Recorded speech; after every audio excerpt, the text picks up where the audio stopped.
मित्रांनो, भारत आणि पाक यांचं जेव्हा युद्ध सुरू झालं किंवा युद्धजन्य परिस्थिती निर्माण झाली, तेव्हा IPLचे जे राहिलेले मॅचेस होते ते बंद करण्यात आलेले होते आणि ते राहिलेले मॅचेस काही काळासाठी पोस्टपोन करण्यात आलेले होते.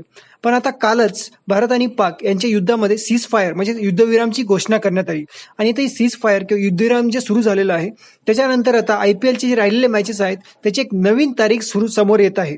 हे जे सीज फायर आहे किंवा युद्धविराम जे आहे ते जर असंच राहिलं तर जी नवीन तारीख असणार आहे ती आहे 16 मे.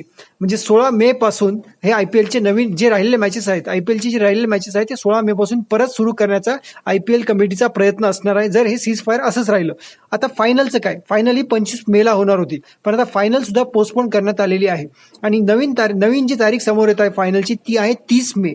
जर हे सीज फायर असंच राहिलं, जर परिस्थिती पुढे शांत राहिली तर फायनल सुद्धा मग 30 मेला घेण्याचा IPL कमिटीचा प्रयत्न असणार आहे. कारण 16 मे नंतर जे राहिलेले मॅचेस आहेत त्याच्यामध्ये लगेच 25 मेला फायनल घेणं शक्य नाही. 25 मेचं ते 30 मे करण्यात आलेलं आहे.